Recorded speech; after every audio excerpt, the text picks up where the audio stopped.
It's difficult to know which people had the most influence in the final evacuation order, 9066. But among them was the Attorney General of California at the time, Earl Warren.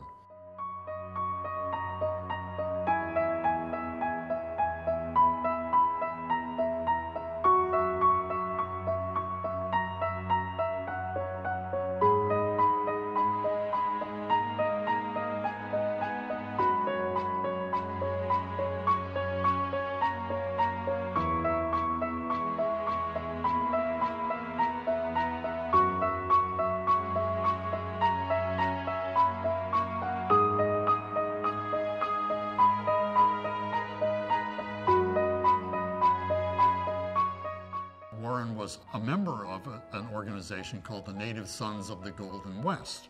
Now, this was a nativist organization which was not only anti-Japanese, it was anti-immigrant. There are nativists around today who sound very, very much like that. Of course, the Army would do the actual evacuation itself, but Warren was in charge of the state law enforcement, all of the county sheriffs, and so the state officials would have a role in this. Warren also became influential in the sense that he had contact, communication, meetings with General DeWitt about this.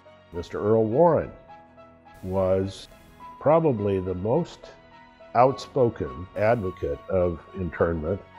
1942, of course, was an election year, and Earl Warren had declared himself for governor of California, and that became his platform. We meet here as representatives of the people of California in an hour of crisis. These are times when the formula of government must be derived from the deepest convictions within men's hearts. When the war broke out, it gave a platform for politicians to build their careers. So Earl Warren ran for governor on the slogan that the Japs must go.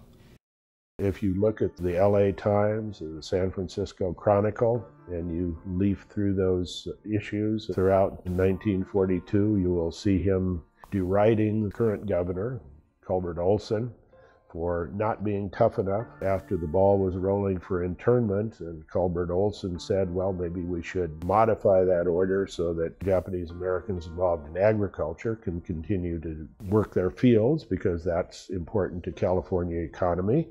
Warren said, you're being soft on the enemy. Dad would point out to his children, don't think you know it all. I want to tell you something that you're not going to believe. You're a big believer in the liberal court of Earl Warren. You should know he was on the wrong side of this. He was a politician then, and he had high ambition. A budding politician with great ambitions without principles is a dangerous combination, because then you're going to do and say what you need to do and say just to get elected.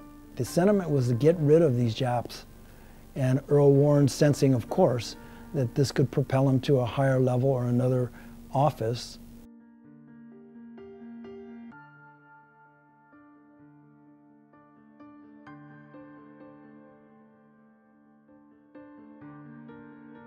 Warren had put together, using records from local counties and the Federal Census Bureau and other sources, of exactly where Japanese Americans were living.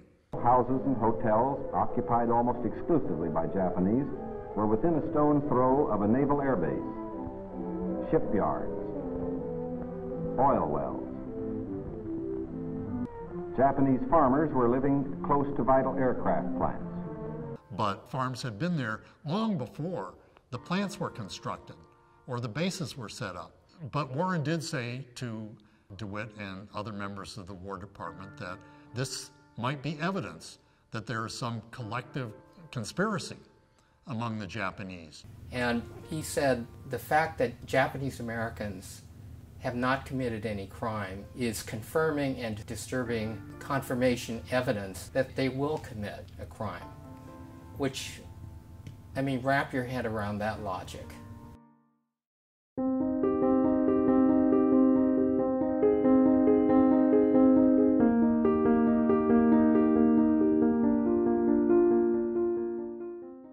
Earl Warren course, became a later great Supreme Court justice. Warren reinvented himself as a champion of civil rights.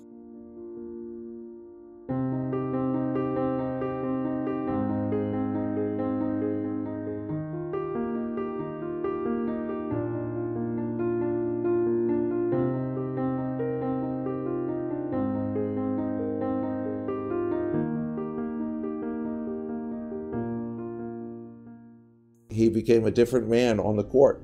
And people speculate one of the reasons he went out of his way to have the Brown versus Board education decision be unanimous was that he was feeling guilty even then about his conduct as an attorney general with aspirations to be governor.